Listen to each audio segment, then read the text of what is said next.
Diversity at work is a hot topic, particularly in countries like Australia, where many employees and bosses come from abroad.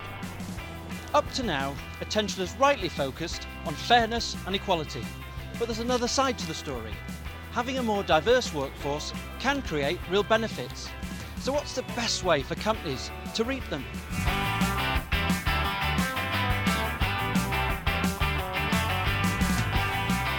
For long-established businesses, dealing with cultural, gender and other kinds of diversity can be a challenge, particularly in the face of rapid changes in wider society.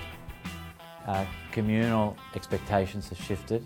And culturally, Westwood will be very diverse. I think we have some way to go on the gender diversity issue. It's got legacy businesses, which is historically a male-based, construction, for instance.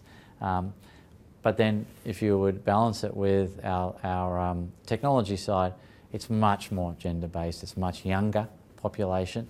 And I think that we can learn a lot from that, and we are. But all companies need to get better at this issue, and we certainly will be part of that. Many CEOs in Australia now recognise that embracing diversity is an essential prerequisite to doing business. But they can also see other advantages too. For us, it's very important that we represent the diversity of our customers, the diversity of our workforce. I asked the taxi driver on the way here what he knew about Qantas. And he said, one, that Qantas was the national airline, and secondly, the CEO's gay. Yes. And I said, what do you think to that? He said, I think it's great. It's an expression of freedom. When you're in a role like this, I think you have to show visible leadership. You have to show that it's important to be who you are, and it's important for the rest of the community, for your employees, for your customers to see that. And that's the way I've always felt about it. I was at this big conference here in Sydney, 1,000 people, and it was on gender equality. And this young Indigenous lady put up her hand and she said, I want to be the CEO of Qantas one day. Do you think that will ever happen? And I said, well, if a gay Irishman can become the CEO of Qantas, then an Indigenous lady can absolutely. And that does make it reachable for huge proportions of this diverse culture. I think we get it. Our offices in suburban Melbourne, we've got about 50 staff there. We've got 7 different nationalities. We speak 7 different languages. We celebrate all the different ethnic festivals, and of course that translates to the way you do business. It is one of the great strengths of Australia, I think, that multicultural influence, and it does make Australia what it is today.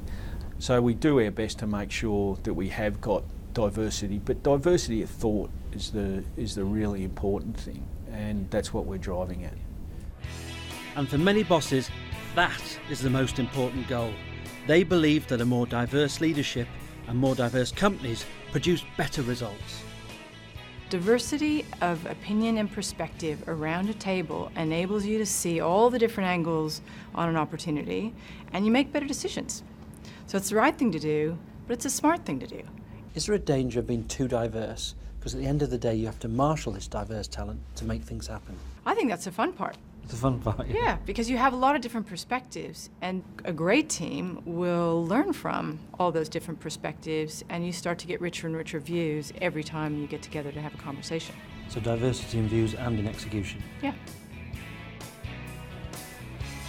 Meeting diversity targets should not be a box-ticking exercise. It misses the real opportunity. The best companies of the future will use diversity as a source of inspiration and as a lever to win.